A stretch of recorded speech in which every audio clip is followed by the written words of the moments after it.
السلام علیکم ورحمۃ اللہ وبرکاتہ۔ بسم اللہ الرحمن الرحیم۔ حضرت علی رضی اللہ تعالیٰ عنہ سے روایت ہے کہ رسول اللہ صلی اللہ علیہ وسلم نے ارشاد فرمایا، ہر وہ شخص جہنم سے نکلے گا جس نے لا الہ الا اللہ کہا ہوگا اور اس کے دل میں ایک جو کے وزن کے برابر بھی بھلائی ہوگی، یعنی ایمان ہوگا۔ پھر ہر وہ شخص جہنم سے نکلے گا جس نے لا الہ الا اللہ کہا ہوگا اور اس کے دل میں گندم کے دانے کے برابر بھی خیر ہوں گی، یعنی ایمان ہوگا۔ پھر ہر وہ شخص جہنم سے نکلے گا جس نے لا الہ الا اللہ کہا ہوگا اور اس کے دل میں ذرہ برابر بھی خیر ہوں گی۔ حضرت مقداد ابن اسود رضی اللہ تعالیٰ عنہ فرماتے ہیں کہ میں نے نبی کریم صلی اللہ علیہ وسلم کو ارشاد فرماتے سنا، روئے زمین پر کسی شہر، گاؤں، صحرا کا کوئی گھر یا خیمہ ایسا باقی نہیں رہے گا جہاں اللہ تعالیٰ اسلام کے کلمے کو داخل نہ فرما دے، ماننے والے کو کلمے والا بنا کر عزت دیں گے، نہ ماننے والے کو ذلیل فرمائیں گے، پھر ہر وہ مسلمان کے ماتحت بن کر رہیں گے۔ حضرت ابن شماسہ مہری رحمۃ اللہ علیہ سے روایت ہے، ہم حضرت عمر بن عاص رضی اللہ عنہ کے پاس ان آخری وقت میں موجود تھے۔ وہ زار و خطار رو رہے تھے اور دیوار کی طرف اپنا رخ کیے ہوئے تھے۔ ان کے صاحبزادے ان کو تسلی دینے کے لیے کہنے لگے، ابا جان، کیا نبی کریم صلی اللہ علیہ وسلم نے آپ کو فلاں بشارت نہیں دی تھی؟ کیا رسول اللہ صلی اللہ علیہ وسلم آپ کو فلاں بشارت نہیں دی تھی؟ یعنی آپ کو تو نبی کریم صلی اللہ علیہ وسلم نے بڑی بڑی بشارتیں دی ہیں۔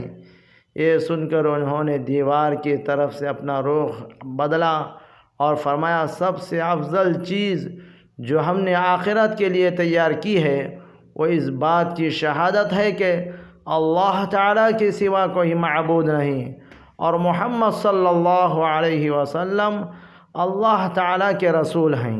میرے زندگی کے 3 دور گزرے ہیں۔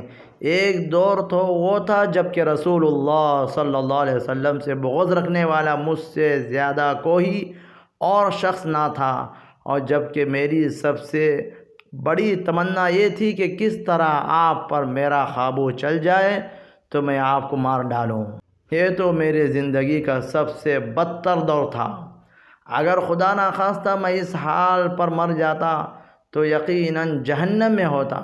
اس کے بعد جب اللہ تعالیٰ نے میرے دل میں اسلام کا حق ہونا ڈال دیا تو میں آپ کے پاس آیا اور میں نے عرض کیا، اپنا ہاتھ مبارک بڑھائیے تاکہ میں آپ سے بیعت کروں۔ آپ صلی اللہ علیہ وسلم نے اپنا ہاتھ مبارک بڑھا دیا۔ میں نے اپنا ہاتھ پیچھے کھینچ لیا۔ آپ صلی اللہ علیہ وسلم نے فرمایا، عمر، یہ کیا ہے؟ میں نے عرض کیا، میں کچھ شرط لگانا چاہتا ہوں۔ فرمایا، کیا شرط لگانا چاہتے ہو؟ میں نے کہا، کہ میرا سب گناہ معاف ہو جائیں۔ آپ صلی اللہ علیہ وسلم نے ارشاد فرمایا، عمر، تمہیں خبر نہیں کہ اسلام تو کفر کی زندگی کے گناہوں کا تمام قصہ ہی پاک کر دیتا ہے، اور ہجرت بھی پچھلے تمام گناہ معاف کر دیتی ہے، اور حج بھی پچھلے سب گناہ ختم کر دیتا ہے۔ یہ دور وہ تھا جب کہ آپ سے زیادہ پیارا، آپ سے زیادہ بزرگ و برتر میری نظر میں کوئی اور نہ تھا۔ آپ کی عظمت کی وجہ سے میری یہ تاب نہ تھی کہ کبھی آپ کو نظر بھر کر دیکھ سکتا۔ اگر مجھ سے آپ کی صورت مبارک پوچھی جائے تو میں کچھ نہیں بتا سکتا۔ میں نے کبھی پوری طرح آپ کو دیکھا ہی نہیں۔ کاش اگر میں اس حال پر مر جاتا تو امید ہے کہ جنتی ہوتا۔ پھر ہم کچھ چیزوں کے متولی اور ذمہ دار بنے اور نہیں کہہ سکتے کہ ہمارا حال ان چیزوں میں کیا رہا۔ یہ میری زندگی کا تیسرا دور تھا۔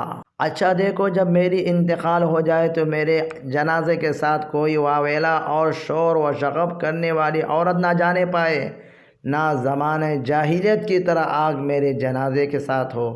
جب مجھے دفن کر چکو تو میری خبر پر اچھی طرح مٹی ڈالنا، جب فارغ ہو جاؤ تو میری خبر کے پاس اتنی دیر ٹھہرنا جتنی دیر میں اونٹ ذبح کر کے اس کا گوشت تقسیم کیا جاتا ہے۔